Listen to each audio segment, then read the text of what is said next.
ऑस्ट्रेलियाच्या new south वेल्समध्ये विक्रमी पाऊस झाला।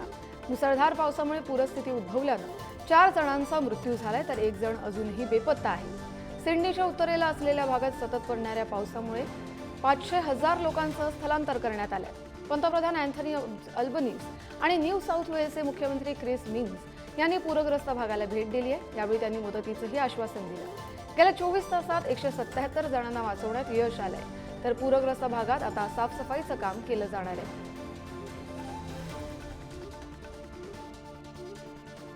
चीनमधील अनेक भागातही जोरदार पाऊस झालाय। दक्षिण चीनमध्ये वुहान शहरात अभूतपूर्व असा मुसळधार पाऊस कोसळला। यामुळे स्थानिक प्रशासनाने प्रथमच आपत्कालीन इशारा जारी केलाय। शहरी भागात जनजीवन विस्कळीत झालं असून वाहतूकही ठप्प झाली आहे। या घटनेचा हवामानविषयक आपत्कालीन परिस्थिती म्हणून वर्गीकरण्यात आले आहे। मुसळधार पाऊस आणि आलेल्या पुरामुळे आता मोठ्या प्रमाणात नुकसान झाल्याची शक्यता आहे। प्रशासनाकडून बचाव कार्य सुरू आहे। तसंच हवामान तज्ज्ञांनी पुढील काही तास अतिवृष्टीचा इशारा देखील दिलेला आहे। इंडोनेशियातील वेस्ट पापुआ या प्रांतात जोरदार पाऊस झालाय, ज्यामुळे पूर आल्यानं भूस्खलनही झालंय। या घटनेत आतापर्यंत 15 जणांचा मृत्यू झाला असून 5 जण बेपत्ता आहेत। पावसामुळे जागोजागी चिखल आणि ढिगारे साचले, त्यामुळे बचाव कार्यात मोठ्या अडचणी येत आहेत। मोठी यंत्रसामग्री देखील वापरून शोध आणि बचाव कार्य सुरू आहे। हवामान अजूनही खराब असल्यानं लोकांना सतर्क राहण्याचा इशारा दिला गेलाय। पुरामुळे ज्यांच्या घरांचं नुकसान झालंय त्यांच्या तात्पुरत्या निवासाची आणि अन्न पाण्याची सोय करण्यात आली आहे। गाझामधील परिस्थिती दिवसेंदिवस भयावह होत चालली आहे। इस्रायलकडून सतत सुरू असलेल्या हवाई हल्ल्यांमुळे उत्तर गाझामध्ये धुराचे लोट पसरले। गेल्या 24 तासात किमान 60 लोकांचा मृत्यू झाल्याची माहिती गाझाच्या आरोग्य मंत्रालयाने दिली आहे। तब्बल 3 महिने गाझा नाकेबंदीखाली असून तिथल्या लोकांना अन्न पाण्याचा मोठा तुटवडा भासतोय। 7 ऑक्टोबर 2023 पासून सुरू झालेल्या या युद्धात आतापर्यंत 53,800हून अधिक पॅलेस्टिनी नागरिक मारले गेलेत, ज्यात महिला आणि मुलांची संख्या जास्त आहे। गाझामधील 90% लोक यामुळे बेघरही झाले। युद्धग्रस्त गाझामधील सामान्य नागरिकांवर अत्यंत वाईट परिस्थिती उद्भवली आहे। अन्न मिळत नसल्यानं गाझामधील नागरिक अनेक दिवसांपासून उपाशी आहेत। अशा टेकिया नावाच्या एका धर्मादाय किचनबाहेर महिलांसह लहान मुलांनी जेवणासाठी लांब रांगा लावल्या। रिकामा भांडं आणि डबे घेऊन नागरिकांनी गर्दी केली, मात्र जमलेल्या अर्ध्याच नागरिकांना अन्न मिळत असून अन्न अपुरं पडत असल्यानं काही लोक उपाशीच परतलेत। गाझामधील बहुतांश लोक आता मदतीवरच अवलंबून आहेत। शुक्रवारी 100हून अधिक मदतीचे ट्रक आले, पण ही मदतही अपुरीच पडली आहे। लष्करी अडथळे आणि कायद्याच्या अभावामुळे मदत पोहोचवणं खूप कठीण झालंय। अमेरिकेचे राष्ट्राध्यक्ष डोनाल्ड ट्रम्प यांच्या धोरणामुळे बेल्जियमच्या भावी राणी एलिझाबेथ यांच्या शिक्षणावर संकट आलंय। एलिझाबेथ हार्वर्ड विद्यापीठात पब्लिक पॉलिसीचं शिक्षण घेत आहेत। त्यांचं पहिलं वर्ष पूर्ण झालंय, पण ट्रम्प प्रशासनानं परदेशी विद्यार्थ्यांच्या प्रवेशावर बंदी आणण्याचा निर्णय घेतलाय। त्यामुळे त्यांचं आता पुढचं शिक्षण धोक्यात आलंय। बेल्जियम राजघराण्यात आता चिंतेचं वातावरण आहे। एलिझाबेथ यांनी आधी ऑक्सफर्डमधून इतिहास आणि राजकारणाचं शिक्षण घेतलं। दरम्यान हार्वर्डनेही ट्रम्प यांच्या निर्णयाला तीव्र विरोध केला आहे। अमेरिकेचे राष्ट्राध्यक्ष डोनाल्ड ट्रम्प यांनी विदेशी विद्यार्थ्यांच्या प्रवेशावर बंदी घालण्याचा निर्णय घेतला आणि त्यामुळे हार्वर्ड सारख्या मोठ्या विद्यापीठात आता शिकणाऱ्या हजारो विद्यार्थ्यांचं भविष्य धोक्यात आलंय। या निर्णयाचा हार्वर्ड विद्यापीठानं जोरदार विरोध करत थेट ट्रम्प प्रशासनाविरोधात कोर्टात खटला दाखल केलाय। हे धोरण बेकायदेशीर असून अमेरिकन संविधानाचं उल्लंघन करत असल्याचं विद्यापीठानं म्हटलंय। या बंदीमुळे 7,000हून अधिक विदेशी विद्यार्थ्यांवर परिणाम होणार आहे। दरम्यान विद्यार्थ्यांच्या पाठीशी उभं राहून त्यांचं शिक्षण वाचवण्यासाठी सर्वतोपरी प्रयत्न करणार असं हार्वर्ड युनिव्हर्सिटीनं म्हटलंय। भारताची नामांकित संरक्षण उपकरणं बनवणारी कंपनी NIBE लिमिटेड याला इस्रायलकडून एक मोठी ऑर्डर मिळाली आहे। ही ऑर्डर तब्बल $17.52 दशलक्ष आहे, म्हणजेच सुमारे 150 कोटी रुपयांची। या ऑर्डर अंतर्गत कंपनी युनिव्हर्सल रॉकेट लॉन्चर्स बनवले जाणार आहेत, जे 300 किलोमीटरपर्यंत मारा करण्याची क्षमता ठेवतात। इस्रायल सारख्या तंत्रज्ञान क्षेत्रात आघाडीवर असलेल्या देशाकडून ही ऑर्डर मिळणं म्हणजे भारताच्या संरक्षण तंत्रज्ञानाला जागतिक मान्यता मिळण्यासारखंच आहे। ही ऑर्डर केवळ कंपनीसाठीच नव्हे तर भारतासाठीही अभिमानाची बाब आहे। रशियाचं अत्याधुनिक Su-57 लढाऊ विमान पुन्हा एकदा आंतरराष्ट्रीय बाजारात अपयशी ठरलंय। मलेशियात झालेल्या लिमा 2025 एअर शो मध्ये रशियानं फक्त Su-57चं एक छोटं स्केल मॉडेल दाखवलं तर प्रत्यक्ष विमान सादर केलं नाही. त्यामुळे संभाव्य खरेदीदार आणि तज्ज्ञ निराश झाले. अल्जेरियासारखे देशही आता साशंक झाले. MRCA प्रकल्पांतर्गत मलेशिया 18 लढाऊ विमानं खरेदी करणार होतं, पण Su-57 नसल्यानं रशियाची मोठी संधी हुकली आहे. या विमानाच्या उत्पादनातील उशीर, गुप्तता आणि रशियाची कमकुवत अर्थव्यवस्था यामुळे ग्राहकांचा विश्वास तुटला आहे. संयुक्त राष्ट्र परिषदेत भारत आणि पाकिस्तान पुन्हा आमनेसामने आले. पाकिस्ताननं नागरिकांच्या सुरक्षेचा मुद्दा उपस्थित करत आपली कळवळ व्यक्त केली, पण भारतानं पाकला जोरदार प्रत्युत्तर दिलं. ज्याला दहशतवादी आणि सामान्य नागरिकांमधला फरक कळत नाही, त्याला नागरिकांच्या सुरक्षेवर बोलण्याचा अधिकार नाही, असं प्रत्युत्तर भारताचे प्रतिनिधी हरीश पुरी यांनी दिलंय. तसंच त्यांनी पाकनं दहशतवादाला दिलेल्या आश्रयावरही प्रकाश टाकला. मुंबईतील हल्ला, पहलगाममधील हल्ल्यामागे पाकिस्तानचा हात असल्याचं भारतानं दाखवलं.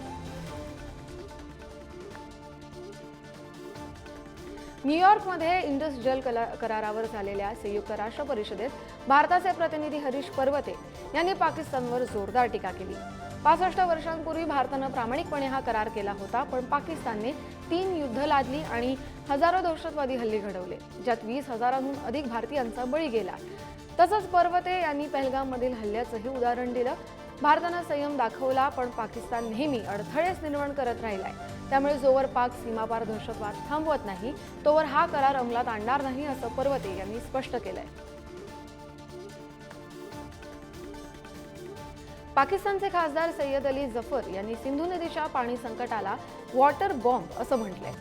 पाकमधील 10 पैकी 9 लोक या नदीवर अवलंबून आहेत आणि 90% शेती सिंधू नदीच्या पाण्यावर चालते. जर हे संकट तातडीनं सोडवलं नाही तर पाकिस्तानला उपासमारीला सामोरं जावं लागू शकतं, असं जफर यांनी म्हटलंय. तसंच सिंधू खोरं हे पाकिस्तानसाठी जीवनरेषा आहे. तसंच देशाच्या 3/4 पाणी पुरवठा देशाबाहेरून होतो. त्यामुळे सरकारने तातडीने उपाययोजना कराव्या, अशीही मागणी खासदार जफर यांनी केली आहे.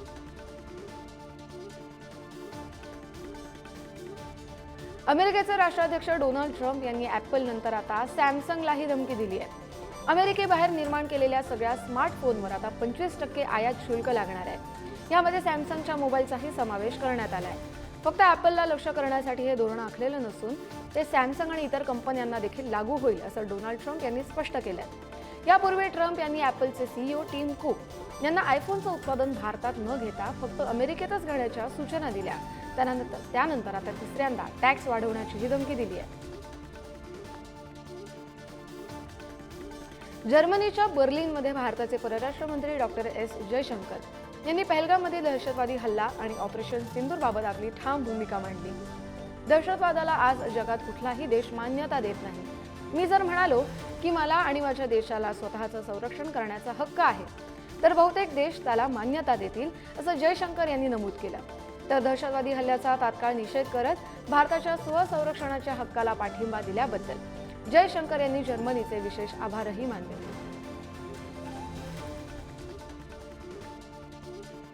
जर्मनीच्या हॅम्बर्ग शहरातल्या मुख्य रेल्वे स्टेशनवर एक धक्कादायक प्रकार घडला. एका 39 वर्षाच्या महिलेनं चाकूनं हल्ला करत तब्बल 12 जणांवर वार केले. यापैकी काही जणांनी प्रकृती चिंताजनक आहे. या हल्ल्यानंतर पोलिसांनी लगेचच कारवाई करत त्या महिलेला अटक केली आहे. या हल्लेखोर महिलेने चाकूने वार का केले, याचं कारण नेमकं तरी काय आहे, याचा तपास आता सुरू आहे. हॅम्बर्ग हे जर्मनीचं दुसऱ्या क्रमांकाचं मोठं शहर आहे. त्यामुळे अशा मोठ्या शहरात ही घटना घडल्यानं आता काळजी व्यक्त केली जाते. या घटनेनंतर नागरिकांमध्येही भीतीचं वातावरण पसरलंय. पोलंडमध्ये जानुस कुशोचिन्स्की मेमोरियल स्पर्धेत भारताला भालाफेकपटू नीरज चोप्रा यानं उत्तम कामगिरी केली आहे. त्याने शेवटच्या 6व्या प्रयत्नात 84.14 मीटरपर्यंत भाला फेकत स्पर्धेत दुसरं स्थान पटकावलंय. जर्मनीच्या जुलियन वेबरनं 86.12 मीटर थ्रो करत सुवर्णपदक जिंकलं. ग्रेनाडाच्या अँडरसन पीटर्सनं तिसरं स्थान पटकावलं. नीरजने यावर्षी दोहा डायमंड लीगमध्ये वेबरला हरवलं नव्हतं, त्यामुळे हा सामना खास होता. आता नीरज 24 जूनला चेक रिपब्लिकमध्ये होणाऱ्या गोल्डन स्पाइक स्पर्धेत भाग घेणार आहे. चीनच्या हांगझू शहरात लवकरच रोबोट्सची बॉक्सिंग स्पर्धा होणार आहे. या स्पर्धेत माणसांसारखे ह्युमनॉइड्स रोबोट्स एकमेकांशी लढणार आहेत. हे रोबोट्स चीनी कंपनी युनिट्रीने तयार केले. त्यांचं जोरदार प्रशिक्षणही घेतलं जात आहे. त्यांच्या या प्रशिक्षणाचा व्हिडिओ सोशल मीडियावर खूप व्हायरल झालाय.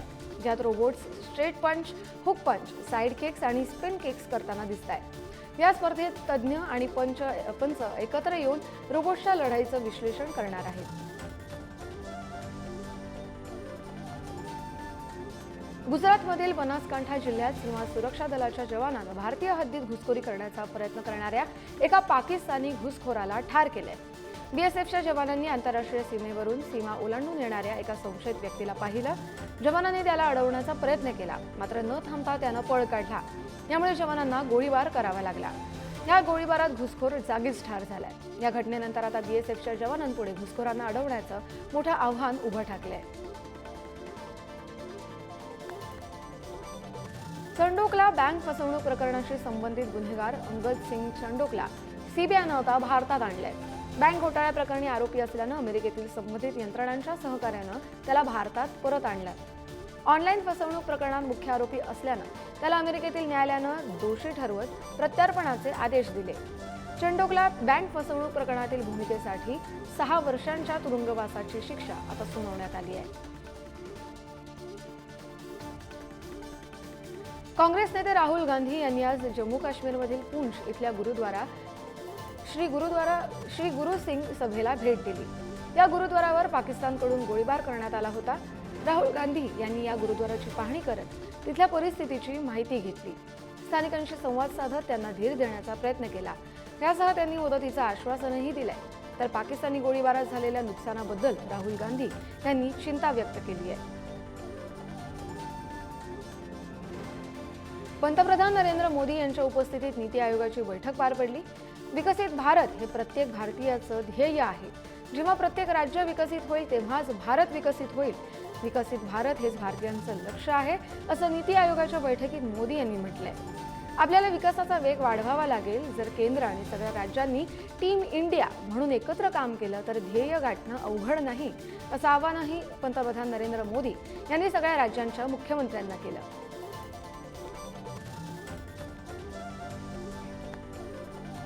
भारतीय रेल्वेनं स्वच्छतेसाठी आधुनिक तंत्रज्ञानाचा वापर केलाय। कामाख्या रेल्वे स्टेशनवर ड्रोनच्या मदतीनं रेल्वेच्या डब्यांची साफसफाई करण्यात आली आहे। पूर्वी मॅन्युअल पद्धतीनं पाईपनं पाणी टाकून डब्यांची स्वच्छता केली जात होती, मात्र आता ड्रोनमुळे ही प्रक्रिया अधिक सुलभ आणि सुरक्षित झाली आहे। उंच आणि कठीण जागा स्वच्छ करण्यासाठी हे ड्रोन अतिशय उपयुक्त ठरत आहेत। या तंत्रज्ञानामुळे श्रम आणि वेळ दोन्हींची बचत होते। हा व्हिडिओ सोशल मीडियावर आता प्रचंड व्हायरल झाला आहे। उत्तर प्रदेशमधील नोएडात कोरोनाचा पहिला रुग्ण आढळलाय। 55 वर्षांच्या महिलेला कोरोनाची लागण झाल्याचं समोर आलंय। या महिलेला घरातच विलगीकरण करून ठेवण्यात आलंय। या महिलेच्या कुटुंबातील इतर सदस्यांचीही कोविड टेस्ट करण्यात आली, त्यांचे अहवाल निगेटिव्ह आलेत। भारतात कोरोनाचे रुग्ण आढळत असल्यानं प्रशासन आता सतर्क झालंय। प्रशासनाकडून स्पेशल वॉर्ड आणि विलगीकरण कक्षांची स्थापना केली जाते। नागरिकांना घाबरून न जाता सतर्क राहण्याचं देखील आवाहन आता प्रशासनाकडून केलं जात आहे। राजस्थानमधील कोटा इथे वाढत्या विद्यार्थी आत्महत्येप्रकरणी सर्वोच्च न्यायालयानं नाराजी व्यक्त केली आहे। राजस्थान सरकारला चांगलंच धारेवर धरलंय। ही परिस्थिती अत्यंत गंभीर असून सरकार म्हणून तुम्ही काय करता असा सवाल आता सुप्रीम कोर्टानं केलाय। IIT खरगपूरमध्ये शिकणारा 22 वर्षीय विद्यार्थी वसतिगृहात राहत होता आणि तिथंच त्याने आत्महत्या केली। तर वर्षभरात कोटा शहरात जवळपास 14 आत्महत्यांच्या घटनांची नोंद झाली आहे। विद्यार्थी आत्महत्या का करतायत, राज्य म्हणून तुम्ही विचार का केला नाही, असा जाब विचारत सुप्रीम कोर्टानं राजस्थान सरकारची खरडपट्टी काढली आहे। बिहारच्या बक्सरमध्ये वाळूगिट्टीच्या वादातून हत्याकांड घडलंय। वाळूगिट्टी व्यवसायाच्या वादातून गोळीबार आणि लाठीचार्ज करण्यात आला। यामध्ये एकाच कुटुंबातील 4 जणांचा मृत्यू झालाय। या गोळीबार आणि लाठीचार्जचे लाईव्ह व्हिडिओ आता सोशल मीडियावर व्हायरल होत आहेत। दरम्यान ओहियापूर गावचे रहिवासी विनोद यादव आणि सुनील यादव यांचा गावातीलच काही लोकांशी गिट्टी आणि वाळूच्या व्यवसायावरून वाद होता। हा वाद वाळू आणि गिट्टीच्या बेकायदेशीर व्यवसायाशी संबंधित असल्याचं बोललं जात आहे।